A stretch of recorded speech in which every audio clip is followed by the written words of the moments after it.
last time I have given you the question sheet and some of the objective which थोड़ा challenging था, तो सब अपने बच्चों ने ट्राई किया, दैट्स गुड, ओके ना।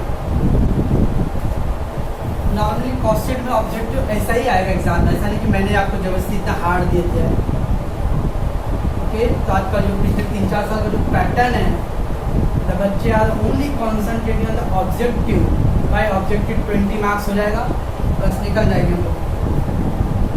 तो ध्यान रखना कि जिस पर हम ज़्यादा फोकस करते ना, या जिसके ऊपर ज़्यादा रिलाय होते हम लोग, कभी कभी अपनी नैया वही डुबा देता है। खासकर कॉस्ट शीट में ऑब्जेक्टिव बहुत टफ रहने वाला है, ओके।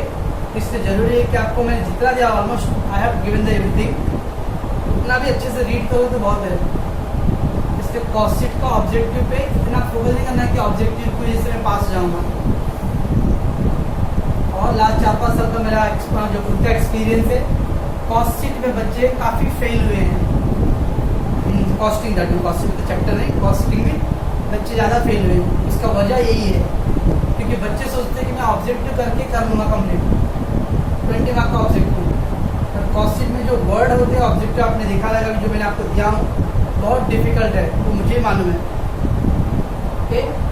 इसलिए very careful about the costing के लिए। तो कॉस्टिंग को सीरियस, फिर इसके थ्योरी को आप रीड ज़्यादा करो, जितना थ्योरी रीड करोगे उतना आपको बेटर होगा कॉस्टिंग के लिए। फाइनेंस में ओके, बाकी सब में ऑब्जेक्टिव हो जाएगा, कॉस्टिंग का ऑब्जेक्टिव बहुत टफ है। थोड़ा सा मैं डिफिकल्ट आपको मैं उसका आंसर शीट भेजूंगा आज, कुछ डिफिकल्ट उसको मैं एक्सप्लेन करता रहा। सब मैं फिल द ब्लैंक्स में था, the cost of goods manufacture will include the opening stock, closing stock for cost of goods manufacture. ध्यान रखना बच्चों, cost of goods manufacture, cost of goods manufacture, ये मैन्युफैक्चर वर्ड पे बोलते हम लोगों ने पढ़ा है cost of goods, cost of production. ये बच्चों याद रखना, एक नया पॉइंट हम लोगों ने कॉस्टिंग का फॉर्मूला लिखा, cost of production. That cost of production is nothing but the meaning of cost of goods manufactured. Remember, हाँ, दोनों सेम है। अब जो बच्चों ने कॉस्ट ऑफ प्रोडक्शन पढ़ के रखा, ये वर्ड आ गया तो, और मेरे लिए इतना डिफिकल्ट नहीं है कि मैं आपको बता पाऊंगा ये सारे पॉइंट आने वाले हैं। तो थोड़ा सा आपको खुद का भी बुक्स स्टडी करने हैं, तो क्या अभी बुक तो नहीं है, लेकिन मैंने जितना दिया उतना स्टडी करो पहले। तो cost of goods manufactured is called cost of production. ये तो आपको मालूम है, वो प्रोडक्शन को बोलते हैं। अब आप सोचो कॉस्ट ऑफ प्रोडक्शन कैसे आता था, पहले प्राइम कॉस्ट होता था, एंड उसके नीचे क्या आता था, factory overheads, that is factory cost, फिर add office overhead, office overhead, then आता था कॉस्ट ऑफ प्रोडक्शन, राइट। अब अपने पास ऑप्शन क्या है, the cost of goods manufacture will include opening and closing stock of what are the we have raw material and work in progress only. और उसके नीचे था raw material, work in progress and finished goods. कुछ बच्चों ने क्या क्या fourth answer दिया है, मैं आपको बताता हूँ। प्राइम कॉस्ट, क्या बच्चों, जब प्राइम कॉस्ट आप बोलते हो, प्राइम कॉस्ट सॉरी, ये प्राइम कॉस्ट में कौन कौन सा स्टॉक आया रहेगा, याद है कुछ, opening stock of raw material and closing stock of, right है, यस, ये 2 स्टॉक आ गया। देन उसके बाद factory overheads, right, add factory overheads. उसके नीचे कुछ याद है, ओपनिंग स्टॉक ऑफ WIP आता है and less closing stock of WIP। तो बच्चों मतलब WIP का भी स्टॉक आया, इसको क्या बोलते थे हम लोग, factory cost. Add office administrative, office administrative, right. तो क्या होता था, कॉस्ट ऑफ प्रोडक्शन, यस। और उसके बाद आता था add opening stock of finished goods and less closing stock of finished goods. Okay बच्चों, अब बराबर समझो हमारा क्वेश्चन क्या है, the cost of goods manufacture will be include the opening closing stock of what.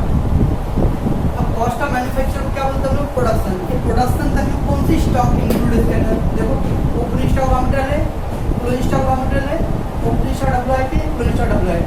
इसमें फिनिश्ड गुड्स आया क्या, नहीं। फिनिश्ड गुड्स के बाद आने वाला cost of goods sold, cost of goods sold बोलते हैं तो ये इंक्लूड होता है। प्रोडक्शन बोला तो प्रोडक्शन तक में कौन सा स्टॉक इंक्लूड है, एक में। वैसे पूछा जाएगा cost of prime cost include the stock of prime cost में कौन सा स्टॉक इंक्लूड है, खाली ओपनिंग। तो जो भी हेड रहेगा उसके पहले जो आएगा दैट इज इंक्लूड है। मैं क्या बोल रहा हूँ, प्राइम कॉस्ट में क्या इंक्लूड है, opening stock and closing stock और रॉ मटेरियल। फैक्ट्री कॉस्ट में क्या इंक्लूड है, opening stock, closing stock of raw material and WIP। तो कॉस्ट ऑफ प्रोडक्शन में भी क्या इंक्लूड है, ये दोनों इंक्लूड है। कॉस्ट ऑफ गुड्स सोल्ड में क्या इंक्लूड है, all the stock, opening, closing stock, finished goods, WIP है। बच्चों ध्यान रखना है।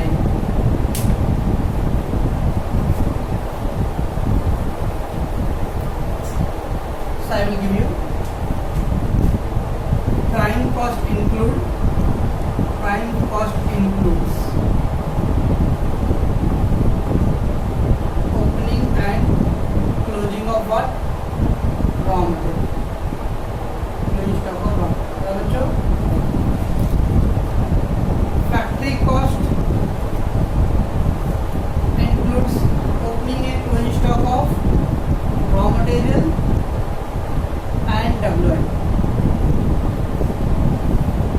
and cost of manufacture or cost of production, so cost of production also include the same, ये दोनों same है। cost of goods sold, cost of goods sold includes opening, closing stock, raw material, WIP and finished। बच्चों ऐसा है, ये तो वाला point. अब इसका एक पॉइंट है, इसका अपना आंसर में क्या है, इस समय क्या बोला, cost of production. Cost of production में क्या है जो, raw material and WIP। Next section था, इन द कॉस्ट से the income from the sale of imported container used for dispatch of goods produced shall be added to the cost of production, deducted from the cost of production हो सकता है। अब क्या हो, मतलब उसका समझ में आना चाहिए। Income from sale of imported container, imported मतलब खाली, कंटेनर मतलब बॉक्स। अगर कुछ आप रॉ मटेरियल या कुछ और मटेरियल लेके आए बॉक्स के अंदर, अब वो यूज कर लिया, उसका वो खाली पड़ गया, तब उसको आप क्या कर रहे हो, बेच रहे हो। तो income from the sale of imported, तो less from the cost of production. हम लोग एक्चुअली क्या करते हैं, less sale of scrap, less sale of scrap, याद है कुछ। तो जो फैक्ट्री कॉस्ट के ऊपर हम सेल ऑफ स्क्रैप लेस करते थे, बस वही था। अब ये पूरा जो प्रोसीजर है क्या है, कॉस्ट ऑफ प्रोडक्शन। हम लोग उन्होंने ऐसा नहीं दिया है कि लेस फ्रॉम फैक्ट्री ओवरहेड्स, उन्होंने सीधे उधर आंसर दिया deducted from the cost of production. तो कॉस्ट होता है एक्सपेंस, तो सारे कॉस्ट में से क्या करो, उसको आप लेस कर दो, that will be the answer. तो deducted from the cost of production आएगा बच्चों। बच्चों cost, total cost minus selling and distribution overheads, it's called a cost type. I have given the equation, कितना है आपको इक्वेशन दिया रहूँगा, direct material, direct wages, direct expense equal to क्या था बच्चों, prime cost. Good, prime cost plus factory overheads क्या था बच्चों, फैक्ट्री कॉस्ट और work cost, work cost plus office administrative क्या था बच्चों, कॉस्ट ऑफ प्रोडक्शन। बच्चों cost of production plus opening stock minus closing stock of finished goods क्या है, cost of goods sold. Cost of goods sold plus selling and distribution overheads क्या था बच्चों, cost of cell. अब देखते हैं total cost minus selling and distribution. ये जो कॉस्ट ऑफ सेल है ना, ये टोटल है। टोटल कॉस्ट मतलब from beginning to the last, तो रॉ मटेरियल से स्टार्ट करके हम एकदम पूरा कॉस्ट ऑफ सेल, ये पूरा मेरा टोटल सेल है, ये पूरा टोटल सेल है, टोटल कॉस्ट है। अब उसमें क्या बोल रहा है, less selling and distribution overhead, उसमें सेलिंग डिस्ट्रीब्यूशन लेस कर दो। तो अब कॉस्ट ऑफ सेल में से सेलिंग को अगर लेस कर दो तो उसके ऊपर कौन सा हेड है, इक्वेशन सॉल्व करते हैं। Cost of goods sold equal to cost of sale minus selling and distribution. तो cost of sale minus sale का आ गया कॉस्ट ऑफ गुड्स सोल्ड, तो that is answer in the cost of goods sold. तो total sale minus selling distribution, अब तो cost और cost of goods sold, अब कॉस्ट ऑफ गुड्स सोल्ड आ गया। अगर मैं ओपनिंग क्लोजिंग निकाल दूँ तो क्या करते हैं कॉस्ट ऑफ प्रोडक्शन। तो मेन आपको इम्पोर्टेंट पॉइंट क्या है,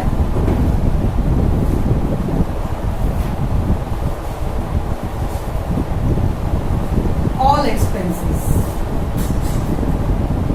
आप याद करो टोटल कॉस्ट में क्या क्या आता है बच्चों, direct material, direct wages, direct expense, factory overheads, office overheads and selling distribution overheads. बच्चों ये टोटल कॉस्ट, कॉस्ट मतलब एक्सपेंस, सेलिंग डिस्ट्रीब्यूशन ओवरहेड, ये सारे एक्सपेंसेस को ऐड करते तो टोटल कॉस्ट आता है। उसमें से ये कॉस्ट क्या होता है, ये कॉस्ट होता है प्रोडक्शन करने के लिए नहीं, ये कॉस्ट किसके लिए होता है, एडवर्टाइजिंग करने के लिए और मार्केटिंग के लिए। इसका मतलब these cost is called cost of production.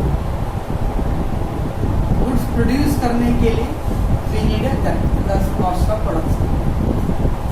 अब जो बोला कि टोटल कॉस्ट में से अगर सेलिंग डिस्ट्रीब्यूशन लेस करता हूँ तो it become the cost of production, that will be the answer. जो is the cost of production. So cost of production include 5 items: material, wages, direct expense, factory and office. Selling को भी include कर दें तो total cost है।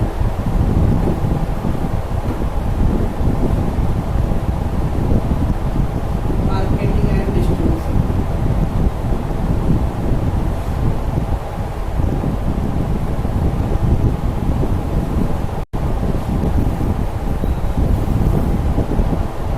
Then a cost of production minus administrative.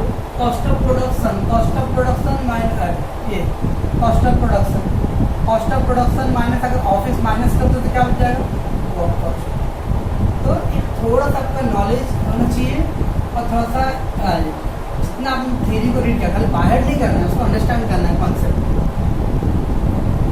Next है prime cost plus overheads. अब prime cost plus overheads देखो बच्चों, ये तीन को क्या बोलते हैं हम लोग, प्राइम कॉस्ट, और ऐसा overheads. So direct material plus direct wages plus direct expenses, factory overheads, office overheads and selling distribution overheads. ये तीन को मिला के बन जाता है प्राइम कॉस्ट, राइट बच्चों। और ये सब क्या है, ओवरहेड्स। ओवरहेड होता है एक्स्ट्रा एक्सपेंसेस। अल्टीमेटली क्या है, टोटल कॉस्ट। तो prime cost plus overheads equal to total cost. ये था उसका आंसर।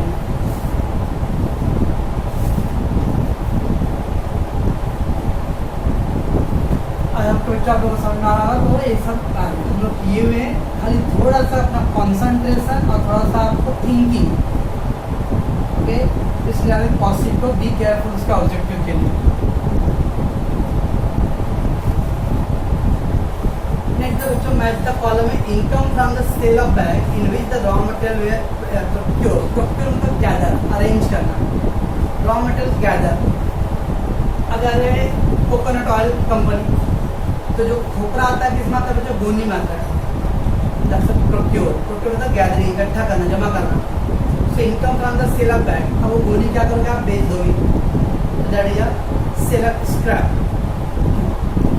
अब आपके जो ऑप्शन में दिया हुआ है, अब हम लोग सेल ऑफ स्क्रैप क्या करते हैं, ऊपर आता है प्राइम कॉस्ट, फिर ऐड फैक्ट्री ओवरहेड्स और फिर less sale of scrap. Ultimately अगर मैं फैक्ट्री ओवरहेड का मेन हेड क्या है बच्चों, प्राइम कॉस्ट। तो प्राइम कॉस्ट में से क्या कर रहे हैं हम लोग, सेल ऑफ स्क्रैप लेस कर रहे हैं, तो sale of scrap is less, that is given. So income from the sale of bag which of the raw material procured were is a part of prime cost will be the answer. भाई prime cost में फिर prime cost में उसको क्या करेंगे, उसको less कर देंगे। देन द बच्चों primary packing to keep the product crisp. अब प्राइमरी पैकिंग आपको मैंने बताया, primary packing material already direct material होता है, direct material. Primary packing material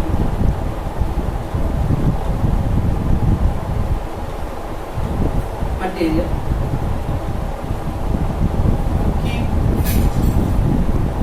if आपके मटेरियल ये बड़े keep the product crisp.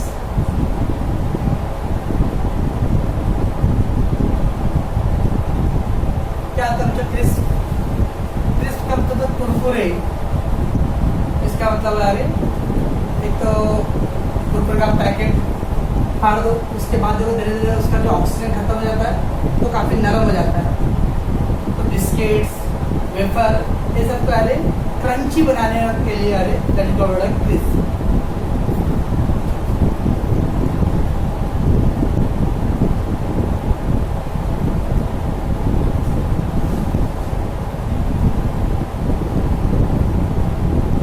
Wafer packet तो उसके अंदर की जो ऑक्सीजन है उसका मॉइस्चर ना रहे तो नाइट्रोजन पार्ट. तो primary packing keep the product crisp. Crisp का मतलब है अरे प्रोडक्ट को सेफ्टी के लिए. मैंने आपको बोला था एक होता है ऊपर से पैकिंग करना, वो एडवर्टाइजिंग के लिए होता है. आपने बहुत सारे वो देखते होंगे कुछ बिस्किट होता है न्यूट्री चॉइस का, उसमें सिल्वर कलर का पैकेट अंदर से होता है साथ में भी. ये क्या है, वो प्रोडक्ट को मॉइस्चर से बचाने के लिए. वो मॉइस्चर लगने वाला प्रोडक्ट जो है वो नरम हो जाएगा, खराब हो जाएगा. That is primary. क्या है, प्रोडक्ट की सेफ्टी के लिए. तो जब प्रोडक्ट की सेफ्टी के लिए होता है तो डायरेक्ट मटेरियल. प्रोडक्ट की मार्केटिंग के लिए होता है तो सेलिंग एंड डिस्ट्रीब्यूशन. रिमेंबर क्या रखना है कि जो पैकिंग मटेरियल होता है उसमें दो पार्ट होता है, प्राइमरी और एक सेकेंडरी. प्राइमरी का काम है safety of product, safety of product. Secondary का काम है अट्रैक्टिंग द पब्लिक.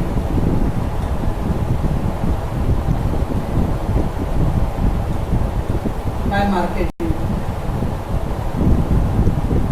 ये ऊपर का जो पैकिंग है खाली वो मार्केटिंग के लिए, लोगों को अट्रैक्ट करने के लिए, कलरफुल पैकिंग. ये क्या है, सेलिंग एंड डिस्ट्रीब्यूशन. ये सेलिंग एक्सपेंस. और ये क्या है, सेफ्टी ऑफ प्रोडक्ट. प्रोडक्ट की सेफ्टी के लिए. तो ये हो गया डायरेक्ट मटेरियल. जो primary packing of the product crisp का है तो आपका है primary part, safety of product direct material. अगर वो सेकेंडरी रहता है पैकिंग मटेरियल तो जिसका अट्रैक्टिव हो जाएगा क्या आएगा, सेलिंग एक्सपेंस. आई थिंक दिखाई वाला पॉइंट सेकेंडरी वाला किया जे का 7th वाला पॉइंट है. सेकेंडरी पैकिंग मटेरियल का नहीं, सेकेंडरी पैकिंग मटेरियल सेकेंडरी. तो उसका जो आंसर है वो आपका आएगा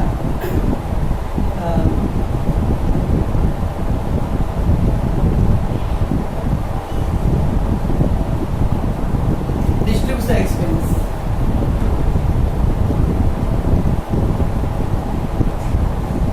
प्रोडक्ट को डिस्ट्रीब्यूट करने के लिए. तो जो देखा प्राइमरी पैकिंग के बारे में.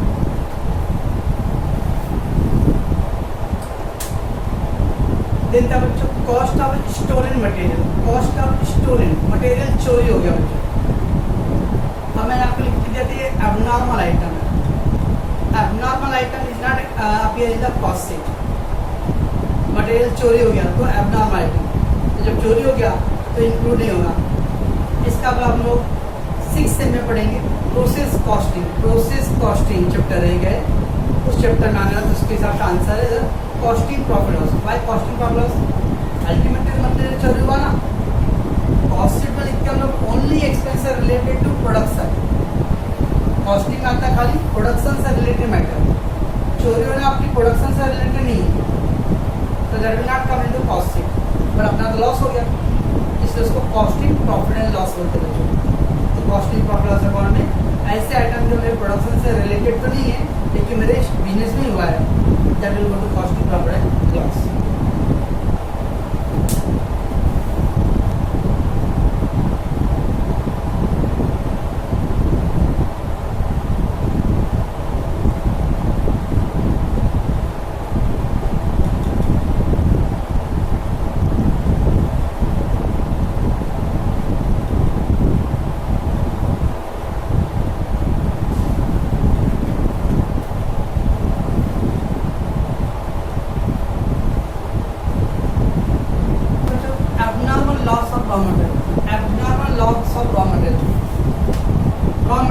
लॉस हो गया।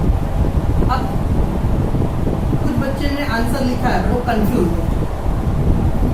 कुछ लोग सोचते sir abnormal item is not included in the yeah, of course अभी बोल रहा है abnormal item not included in the cost। जब इंक्लूड नहीं होता है तो उसमें क्यों ऐड करोगे आप? इसलिए क्या करना पड़ेगा उसमें से अपना अलग 500 रुपये का आपने मटेरियल खरीदा, राइट, लेकिन उसका आप बोल रहे कि 50 रुपये का एबनॉर्मल हो गया। लॉस एबनॉर्मल मतलब जो अनकंडीशनल है, अनअवॉइडेबल था, अचानक ऐसा हो गया, अचानक बारिश पड़ गया या कुछ और हो गया, जल गया एक वजह से, तो 50 रुपीज़ का मटेरियल आपका एबनॉर्मल लॉस हो गया। इसका मतलब बिजनेस में कितना यूज़ किया आपने? 450, तो क्या करेंगे वो मटेरियल में सबका क्या करना पड़ेगा? लेस करना पड़ेगा। जो बच्चों ये abnormal loss of raw material जो दिया था deducted from the cost of material purchase, deducted from the cost of material purchase. आपने जितना मटेरियल खरीदा है उसमें से आप क्या लिखते कॉस्ट फॉर्म में? Raw material consume. Raw material consume मतलब कितना मटेरियल यूज हुआ है। ये मतलब यूज नहीं हुआ है तो आपका एबनॉर्मल लॉस हो गया कि आपके बिजनेस में यूज नहीं हुआ है, तो इसको क्या करना पड़ेगा? उसमें से डिडक्ट करना पड़ेगा, deducted from the cost of raw material purchase. चलो वैसे abnormal loss of finished output, finished goods abnormal loss. अब वो गुड्स प्रोड्यूस तो किया था लेकिन उसमें से क्या हुआ? एबनॉर्मल लॉस हो गया, ताकि इसको क्या करना है? डिडक्ट, तो deducted from the cost of living. जो आपने जितना प्रोडक्शन किया था उसमें से कितना स्टॉक का आउटपुट क्या हुआ? लॉस हो गया। तो था दोनों point deducted from the cost of goods produce है ना।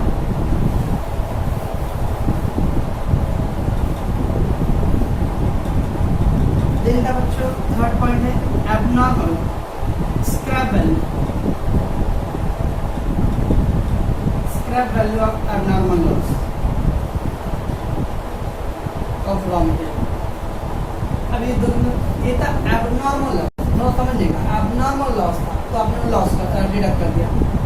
लेकिन अब ये क्या है? Scrap value. स्क्रैप मतलब भंगार वैल्यू, तो थोड़ा बहुत जो कचरा वचरा बन गया रहेगा आपने उसको क्या किया? भंगार में बेच दिया। ये अब बताओ आपको एबनॉर्मल आइटम जब कॉस्टिंग में आता नहीं है तो स्क्रैप वैल्यू उसका क्यों लेंगे? कुछ बच्चों ने सोचा कि सर आपने बोला लेस स्क्रैप वैल्यू और raw material scrap value. Yes, scrap value लेंगे हम लोग किसका? नॉर्मल वाले आइटम का, नॉर्मल लॉस का। ये क्या है? नॉर्मल। ये क्या है? एबनॉर्मल है, इसलिए इसको कॉस्टिंग में एंट्री नहीं करते, कॉस्टिंग में नहीं आएगा। कहाँ पे आएगा? Costing profit and loss. Sale कर रहा हूँ तो जनरली इनकम है, एक्सपेंस है, इनकम है। इनकम को हम लोग बोलते हैं क्रेडिटेड, क्रेडिटेड तो आपके जो ऑप्शन दिया रहेगा third, not shown in the cost but credited to the profit and loss. इसको हम लोग कॉस्ट में नहीं शो करेंगे, क्यों? क्योंकि ये एबनॉर्मल आइटम का स्क्रैप, नॉर्मल लॉस कराया आएगा। जैसे देखो मैं अभी लिखता हूँ scrap value of normal loss, ऐसा रहता था। तो इसको मैं लिखता था लेस फ्रॉम फैक्ट्री ओवरहेड्स और प्राइम कॉस्ट, ऐसा। तो अगर नॉर्मल लॉस का स्क्रैप वैल्यू रहेगा उसको फैक्ट्री ओवरहेड से लेस करिए या प्राइम कॉस्ट से लेस कर लो। देखिए अब नॉर्मल उसका स्क्रैप वैल्यू रहेगा उसको कॉस्टिंग में शो नहीं करते, that will credit to profit and loss और कॉस्टिंग ऑफ जो देन क्या है? Cost of rectification normal defective output. Cost of rectification, what do mean by rectification? आपने कोई मिस्टेक कर दिया था उसको फिर से रेक्टिफाई करना। और मान लो कोई चीज़ बनाते हो लेकिन खराब बन गया, वो आपके डिजाइन के हिसाब से नहीं, इंजीनियर है बोले नहीं भाई ये नहीं चलेगा, क्या करना पड़ेगा? उसको तोड़ना पड़ेगा, वापस तोड़ के क्या करना पड़ेगा? नया बनाना पड़ेगा। तो तोड़ के वापस बनाने का खर्चा लगेगा, that is the cost of rectification normal defective output. समझो? तो उतना एक्स्ट्रा खर्चा होगा आपका, एक्स्ट्रा खर्चा क्या होगा? Added to the factory cost. Next है cost of defect rectification abnormal. ये ध्यान रखना है कि नॉर्मल अगर रहेगा तो it's a part of business, abnormal is not a part of business. तो थोड़ा सा ध्यान रखना है, एबनॉर्मल वर्सेस नॉर्मल। तो पहले वाले नॉर्मल था, इसलिए वो फैक्टर में ऐड होगा। नेक्स्ट है cost of rectifying the abnormal defective, तो not shown in the cost sheet. तो cost of rectification of normal, अगर नॉर्मल रहेगा फिर ये पार्ट ऑफ फैक्ट्रीनेस, तो ऐड टू फैक्ट्री और add normal. But cost of rectification abnormal item, abnormal है ये कॉस्ट शीट में नहीं आएगा, that is the cost. But आपने को पता है ये इनकम एक्सपेंस है, कॉस्ट ये एक्सपेंस है। इनकम मतलब क्रेडिटेड, एक्सपेंस है तो क्या करें debited, cost in profit loss में क्या करेंगे उसको डेबिटेड। तो ये बाहर का नहीं, सब टेक्निकल चीजें जो समझ, इसलिए कॉस्ट से क्या करना, जितना समझेंगे उतना आपको बेनिफिट होगा। तो यार इतना आपको कुछ नहीं आता मेरे को ना, अगर कोई भी चीज नॉर्मल रहा है it is a part of cost, abnormal is not a part of cost. अब यार सर आप यहाँ पे एबनॉर्मल कॉस्ट का पार्ट नहीं, कॉस्ट का पार्ट नहीं, जिसके कॉस्ट क्या कर रहा हूँ उसको मैं अलग कर रहा हूँ, I am separating that, that's I am deducting that.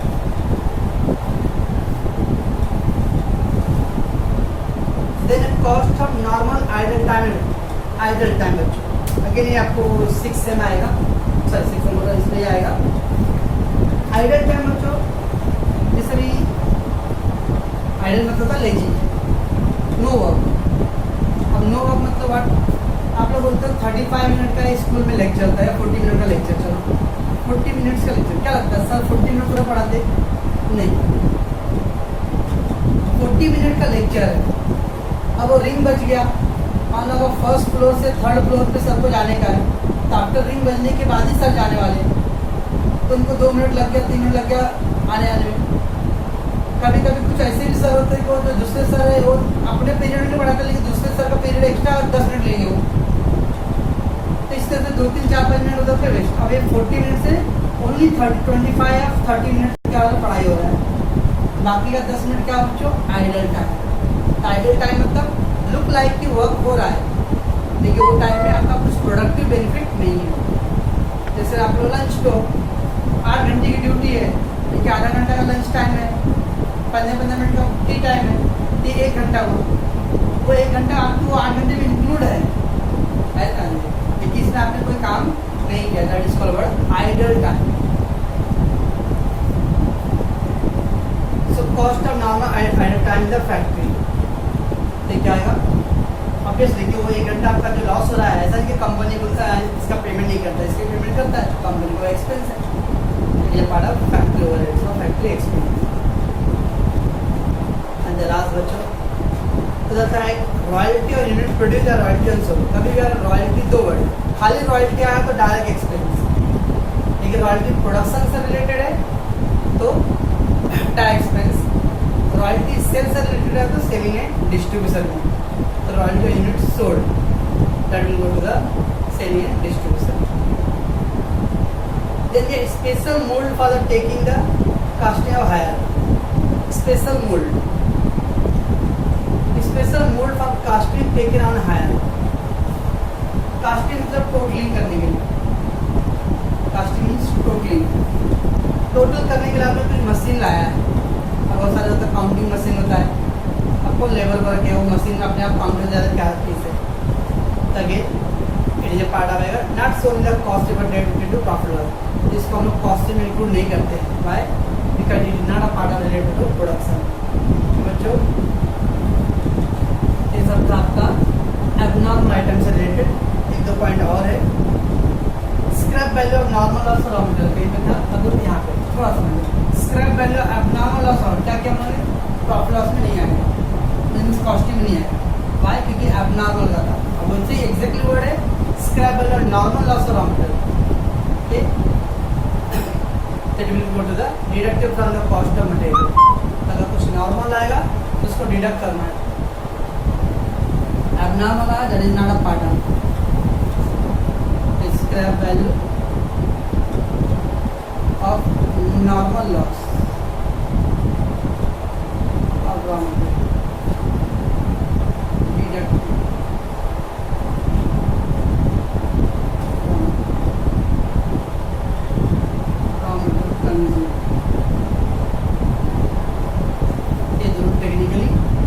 value of normal loss, not a part of cost.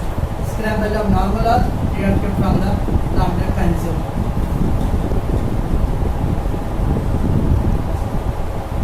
And then the cost of abnormal item in the factory. Cost of abnormal. अब cost देखो कहाँ पे है cost board यहाँ तो cost होता है expensive. Cost of abnormal item in the factory क्या करें इसको factory expensive से less. बेटा ये सब पॉइंट है बच्चों abnormal का और normal cases. तो abnormal का देखो abnormal यहाँ पे less क्यों करें क्यों ऑलरेडी पहले से आपने include किया इसलिए less करें.